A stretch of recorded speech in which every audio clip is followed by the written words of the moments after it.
Welcome to the Creating Wealth Podcast, where Kyle Curtin takes you on an extraordinary journey alongside renowned multifamily real estate sponsors and syndication experts from every corner of the United States. We teach you how to harness the power of passive real estate investing and witness the transformation of your wealth building strategy. Let's create wealth together. Yeah, the unit walks are very important because you know what's going to happen? A unit is going to remain vacant 2 weeks. Next week's update, it becomes a month. Then it becomes 6 weeks. And guess what? There have been a few temporary guests staying there, paying cash to your property manager. So walking vacant units is crucial. You can't do that if you're sitting in California paying quarterly visits to your property. That's just not going to happen. So you got to have somebody local who's doing that. No matter how much you trust your PM, you've got to verify it.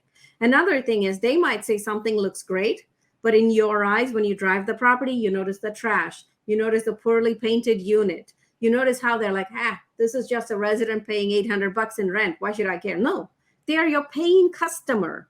A resident is a paying customer. I don't care how much rent they pay, whether they pay, your $10,000 luxury mansion or your $800 a month for a one bedroom. I don't care. They paid a rent. You owe them a service. You owe them a clean, comfortable, safe place to stay. So you've got to do your part. So I'm very passionate about that as a landlord, as a owner, and as a renter myself. When I came as a student, I was a renter. And, I'm paying a rent. You're giving me a service. It's just like going to a restaurant and paying for a meal. The meal sucks. I want a refund. I want another replacement meal. It's just like that.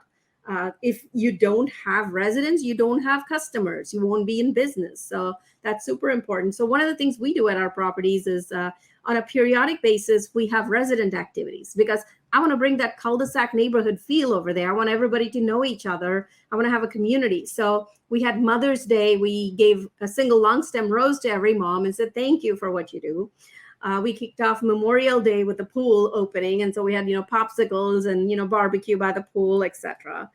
We like to do a national night out celebration, bringing our local police to the property as well as a fire truck, because kids love to explore a fire truck, but learn about fire safety. Residents get to know their local police officer, so they're already familiar with him, her, before something happens. Our property staff get to interact with the residents. So the residents also complain about the bad residents who are, playing loud music at night or whatever else. So you get all of that community kind of gossipy kind of conversations going. But also when residents cannot pay their rent, they come and have conversations with you. They tell you, I just lost my job, but I want to stay. And they've been really good paying residents the last 2 years. You don't want to kick them out. So we work with them. We find them, like, for example, in places like Dallas, you've got a Dallas rent relief. So you see if they qualify and you help them with the paperwork. So this isn't about being a mean landlord and kicking out every tenant who can't pay, but it's more about, okay, are they good people? Are they the kind of people who want them to stay in the property? How can we help them provide? And so they can stay here because their kid goes to the school across the street. I don't want them to have to search for a home in the middle of the school year just because, this month they lost their job or something happened. So you get to build a community when you do that. So Halloween is another favorite one, costume contest. We do Thanksgiving, either pies or turkey. We have Santa usually for Christmas. We have an Easter egg hunt. We get an Easter bunny out. So tons of these resident activities happen. And it's not just the feel-good side of the business like the PTA mom that I am. There's more to it than that. When you have a community like this, you build retention. So your renewals go up. So if you're operating with a tight cash flow right now, you're on a floating rate bridge loan, et cetera, and you can retain more residents, that means you have less of turn costs. You have less units vacant. They bring their friends and cousins, et cetera, which makes it harder for them to leave. And when your budget is tight, this is what I recommend is instead of fighting for that last $25 or $50 per month in rent, which in a year's time is only $600, just kind of find a compromise, maybe give them a new fan or something, make them stay at that other rent.